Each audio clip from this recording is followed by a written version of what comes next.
কি ব্যাপার আপনি? হ্যাঁ, কালকে আমি না জেনে তোমাদের সঙ্গে অনেক খারাপ ব্যবহার করেছি, তার জন্য সরি। না না, আপনার কথায় আমরা কিছু মনে করিনি।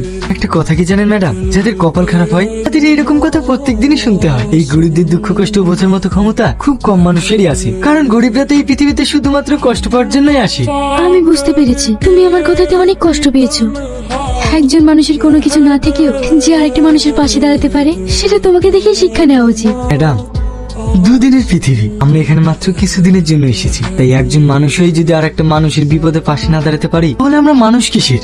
এই পৃথিবীর ধন সম্পদ টাকা পয়সা কোনো কিছু সঙ্গে করে নিয়ে যেতে পারবেন না। একা এসেছেন, একাই যেতে হবে। তাহলে আমাদের এত অহংকার কিসের? সত্যি আপনার তুলনা নেই। চল বিশু। পল্লবী, যদি এই ছেলেটাকে আমি বিয়ে করি কেমন হবে? এ কি বলছেন ম্যাডাম? ঠিকই বলছি, ছেলেটাকে আমার ভীষণ পছন্দ হয়েছে। কথাতেই আমি ইমপ্রেস হয়ে গেছি। ড্যাডি, তোমার সঙ্গে আমার একটা কথা ছিল। কি কথা?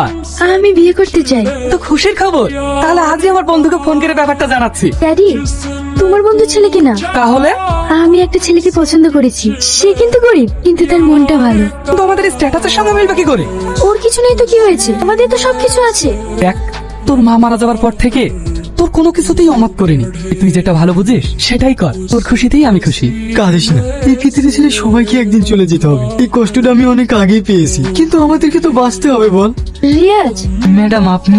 বিশু, হ্যাঁ ম্যাডাম, বিশুর আব্বা কালকে মারা গিয়েছে। তোমাকে একটা কথা বলার জন্য এসেছিলাম, কিন্তু এই মুহূর্তে তোমাকে যে কিভাবে বলি সেটাই ভেবে পাচ্ছি না।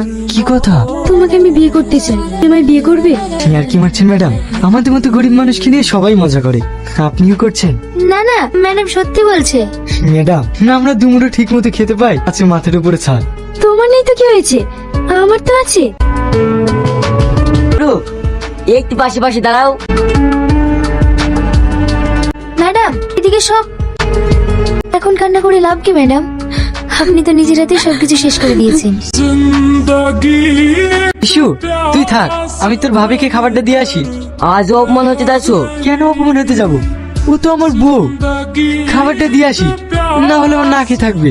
তোমাকে ভালো কোনোদিনই ভালো চোখে দেখে না, দিনের পর দিন তোমাকে অনেক অত্যাচার করে, তবুও তুমি কিছু মনে করো না। প্রতিটা ফ্যামিলিতে ছোটখাটো অশান্তি হয়, তাই বলে কিছু মনে করলে হবে?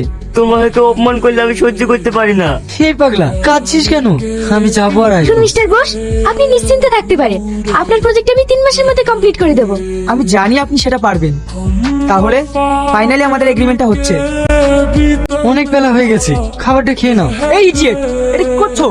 এসব চাকর বাকর কোথা থেকে আসলো? সরি স্যার, ইনি ম্যাডামের হাজবেন্ড। কি? এটা তোমার হাজবেন্ড? তোমাকে আমি কতবার বলেছি তুমি আমার অফিসে আসবে না? তোমার লজ্জা কিনা বলতে কিছু নেই?